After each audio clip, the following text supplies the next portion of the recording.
Friends, ఎలా ఉన్నారు? నేనైతే చాలా బాగున్నానండి. Welcome to our channel SV creations వాళ్ళు. ఈరోజు నేను మీ చిన్న రెసిపీ చేసి చూద్దాం అనుకుంటున్నాను. అయితే ఈ రెసిపీ నేను చేయటం లేదనమాట.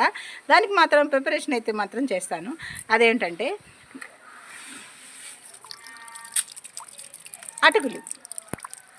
అటుకులు తయారు చేయటం అనమాట. దానికోసం మనం పొలంలో ఉన్నటువంటి పాల వడ్డులు తీసుకోవాలండి. పాల మీద ఉంటాయి ఈ వడ్లు. తీసుకొచ్చి వీటిని మనం 48 అవర్స్ ముందు నానబెట్టుకోవాలన్నమాట. నానబెట్టుకునే ముందు ఏం చేయాలంటే బాగా వాష్ చేసుకోవాలండి. ఒక 10 సార్లన్నా కడగాలి ఖచ్చితంగా, లేకపోతే మట్టి ఉంటుంది, తినేటప్పుడు గర్రగా ఉంటుంది అనమాట. తీసుకొని దాన్ని మనం నానబెట్టుకున్నాక 48 తర్వాత మళ్ళీ వాష్ చేసుకొని మనం మిషన్ పెడతారండి ఇక్కడ మనకి దగ్గరలో. ఆ మిషన్ దగ్గర తీసుకెళ్ళి ఈ అటుకులు అనేటువంటివి మనం పట్టించుకోవాలండి. ఇంకా ఆలస్యం ఎందుకు, ఫటాఫటా నేనైతే నానపెట్టేశాను, కడిగేసాను అనమాట. మీకు ఇప్పుడు చూపిస్తున్నాను అవి ఎలా ఉన్నాయో ఏంటి అనేది. ఇలా ఫ్రెండ్స్, మొత్తం ఫ్రెష్గా వాటర్లో ఏ మాత్రం మురికి అనేది లేకుండా మనం ఇట్లా వాష్ చేసుకోవాలన్నమాట. వాష్ చేసుకొని మనం మరకి పంపించుకోవాలండి.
అటుకులు తీసుకొచ్చిన తర్వాత బాగా ఎండలో ఆరబెట్టుకోవాలండి.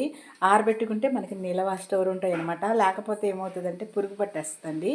అందుకని 1 డే 2 డేస్ అట్లా, 1 డే సరిపోతుంది. బాగా ఎండ ఉంటే 1 డే బాగా ఎండబెట్టేసుకొని డబ్బాలో పెట్టేసుకోవాలండి. ఓకే ఫ్రెండ్స్, ఫైనల్గా సార్ గారు వెళ్ళి కష్టపడి అటుకులు పట్టించుకొచ్చారనమాట. అటుకులు అయితే చాలా బాగున్నాయి, మంచి స్మెల్ వస్తున్నాయి. నాకైతే నోరు ఊరిపోతుంది అనమాట. అటుకులతో కూడా చాలా రెసిపీస్ చేసుకోవచ్చు. అయితే ఈ అటుకుల్ని డైరెక్ట్గా తినచ్చు, పాలల్లో వేసుకుని తినచ్చు, కొంచెం బెల్లం ముక్క పెట్టుకొని డైరెక్ట్గా తినేయచ్చండి. అయితే మాకు సంక్రాంతి అప్పుడు ఇవి కూడా ఒక స్పెషల్ అనమాట. ఓకేనా ఫ్రెండ్స్, ఈ వీడియో కనుక మీకు నచ్చినట్టయితే ఖచ్చితంగా లైక్ చేయండి, షేర్ చేయండి. అదేవిధంగా కొత్తగా కనుక నా ఛానల్ చూస్తున్నట్టయితే సబ్స్క్రైబ్ మాత్రం చేయకుండా ఉండమాకండి ఫ్రెండ్స్. ఫటాఫటా టేస్ట్ చెప్పేస్తాను. టేస్ట్ చూడకపోతే మళ్ళీ అటుకులు ఫీల్ అయిపోతాయి. ఓకేనా ఫ్రెండ్స్?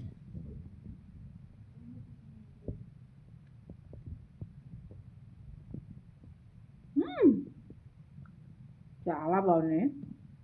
బాయ్.